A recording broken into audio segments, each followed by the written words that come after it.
Welcome back to Adventures of a Black Belt Sommelier, sponsored by Four Paws Restaurant. Pictured behind me, as you can see, it's a very beautiful, beautifully restored mansion built in 1870. Wonderful food, attentive professional service, and hopefully excellent wine service by me. Anyway, thanks for tuning in with us today.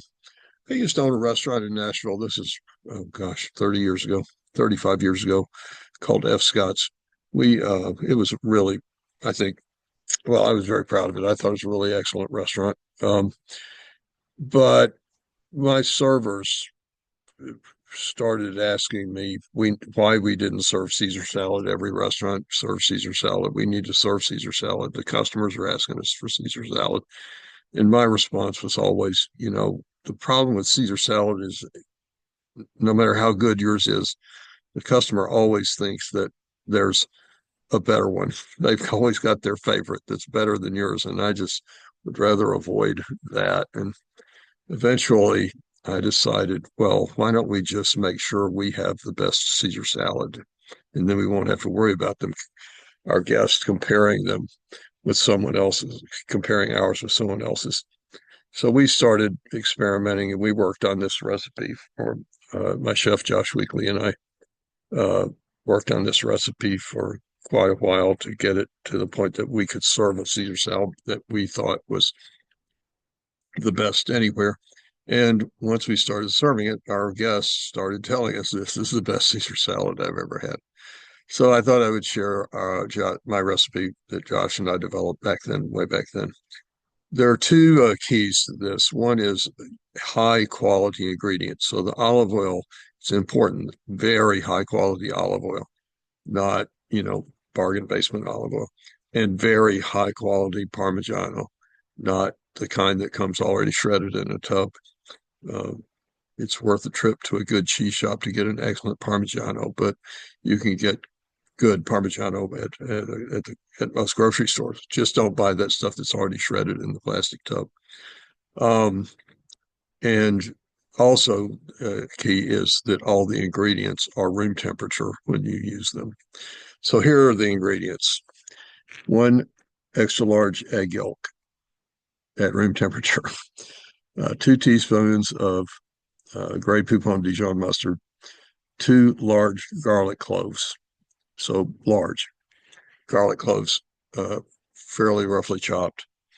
One of those little oval tins of anchovies, not packed in oil, not with the capers, but just the oil, packed in oil. And if you are opposed to using anchovies in your Caesar salad, don't bother making this recipe because it's not Caesar salad without the anchovies.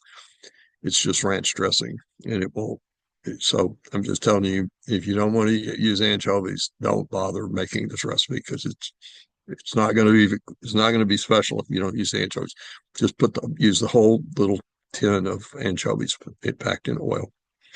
A half a cup of freshly squeezed lemon juice, and then kosher salt and freshly ground black pepper. A cup and a half of, as I said, good olive oil, an olive oil with quite a bit of flavor, and half a cup of freshly grated Parmigiano, plus some freshly grated Parmigiano to sprinkle on the salad after you toss it.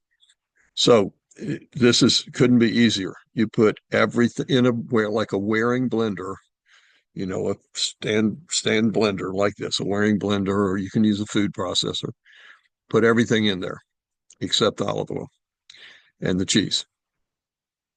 And give it a good grind of fresh black pepper and the salt part, you have to do that to your taste. I've kind of put a healthy pinch of salt in mine, but I'd rather undersalt things and let people add salt if they want it than to oversalt it.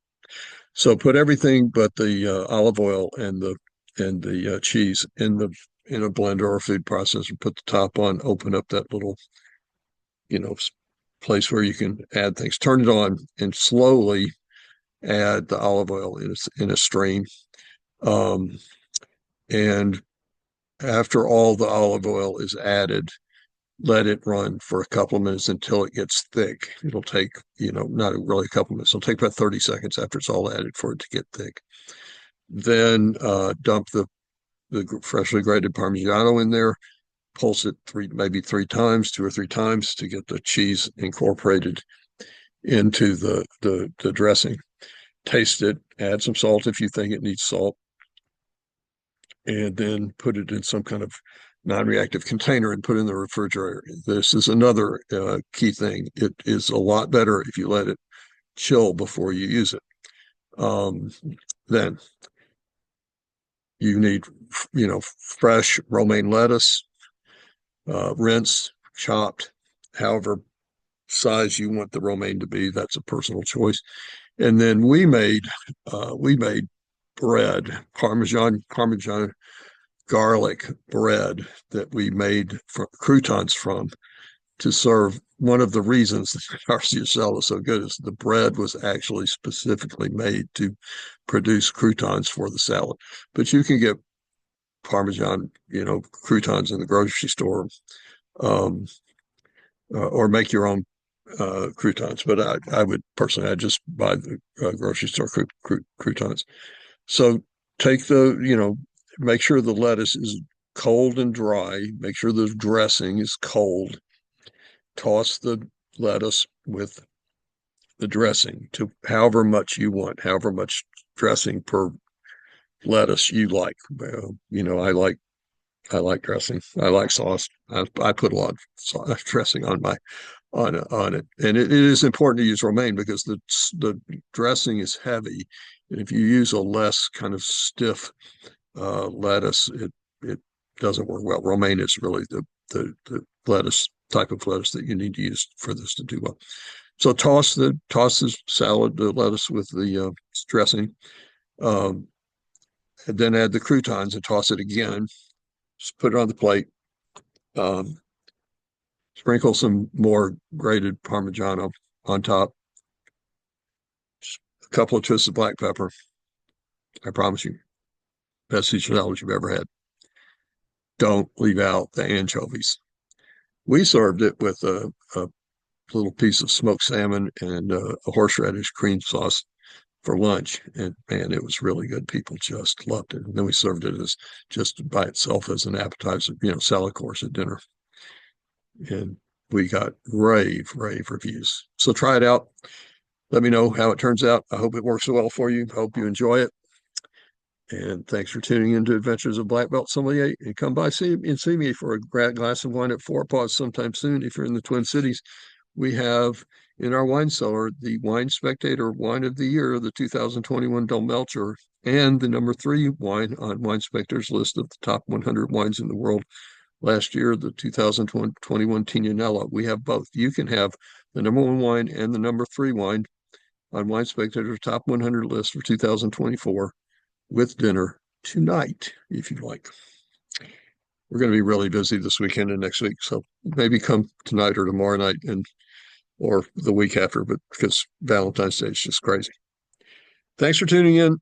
Hope you love my recipe.